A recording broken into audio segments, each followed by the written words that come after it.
The Bible says, there is a time to be great. Kagaya ko. Presidente ako ngayon. I do not know why. But there will always be a time that I will be nobody. And that is sure to come.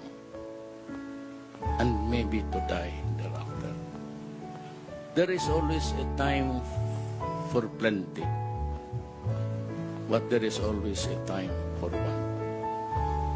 There is always time to be merry, happy, and a time to be sad. A time to be healthy, strong, kung bata ka pa. But sure as the sun will rise in the east, we will get old and get weak. There's a time to feast, but it's time to want.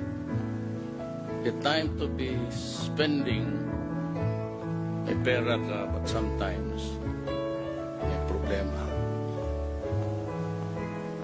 And a time for war, and a time for peace. And a time to be born,